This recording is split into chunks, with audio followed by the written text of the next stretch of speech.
उत्तर प्रदेश में सभी राजनीतिक पार्टियों की अपनी अपनी कहां राजनीति चल रही है कोई पता नहीं है। उत्तर प्रदेश में सपा और बसपा और कांग्रेस तीनों पार्टियां कहां पर काम कर रही है कोई कह नहीं सकता। कांग्रेस पार्टी की तरफ से न्याय यात्रा निकाली जा रही है। समाजवादी पार्टी और कांग्रेस की लड़ाई सभी के सामने जग जाहिर है। बहुजन समाज पार्टी की तरफ से कोई बड़ा कार्यक्रम या बड़ी रैली जनसभा है वो लोकसभा चुनाव को लेकर नहीं की जा रही है। केवल मात्र बहुजन समाज पार्टी के प्रदेश अध्यक्ष और दो नेता हैं जो छोटे छोटे कार्यक्रम करते हैं, लेकिन ऐसे कार्यक्रमों से बीएसपी का वोट जनाधार बढ़ेगा इसकी कोई संभावना नजर आती नहीं है। लेकिन इसी बीच भारतीय जनता पार्टी ने बीएसपी के जो वोट बैंक है उसको अपनी तरफ लाने की कोशिश में जुट गई है। दरअसल आप सभी जानते हैं कि बहुजन समाज पार्टी के वोट बैंक को दलित, पिछड़ा, आदिवासी का वोट माना जाता है और खासतौर से गरीब शोषित का माना जाता है, और ऐसा जो वोट बैंक है इसको डाइवर्ट किया जा सकता है। दरअसल बहुजन समाज पार्टी को आज भी एक बड़े पैमाने पर वोट प्रतिशत वो मिलता रहता है, लेकिन जिस तरीके के हालात आज की तारीख में बीएसपी के हो चुके हैं उसके चलते पिछले चुनाव के अंदर विधानसभा के अंदर 11% तक बहुजन समाज पार्टी सिमट गई थी,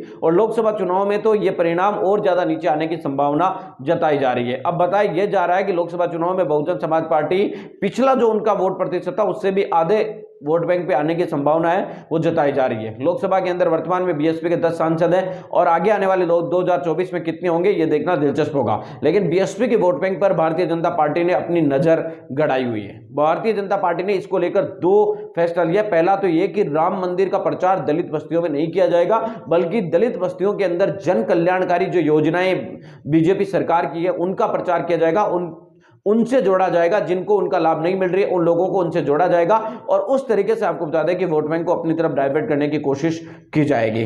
दूसरी तरफ उनकी तरफ से जो समाजवादी पार्टी है, समाजवादी पार्टी के जो दलित विरोधी कार्य किए गए थे उन दलित विरोधी कार्यों को प्रचार किया जाएगा। यानी बीजेपी का पूरा मकसद यही है कि या तो दलित वोट जो है वो बसपा को मिले, या अगर बसपा को नहीं मिले तो समाजवादी पार्टी को किसी भी कीमत पर नहीं मिलना चाहिए, जिसके चलते आपको बता दें कि उनकी जीत की राह वो आसान हो सकती है। उन्होंने साफ एक तरीके से निर्णय ले रखा है कि समाजवादी पार्टी के खिलाफ जो दलितों के खिलाफ समाजवादी पार्टी की तरफ से दलितों के खिलाफ जो निर्णय लिए गए थे उनका ज्यादा से ज्यादा प्रचार करना है। साथ ही राम मंदिर मामले का दलित बस्तियों में कम और जन कल्याणकारी योजनाओं का ज्यादा से ज्यादा प्रचार करना और दलितों के वोट बैंक को अपनी तरफ डाइवर्ट करना, या फिर बीएसपी को ही मिले, ये बीजेपी की सोच है। मिलेंगे इस वीडियो नए अपडेटों के साथ, अब तक आपसे लेते विदा। लाइक कीजिए, कमेंट कीजिए और शेयर करना बिल्कुल ना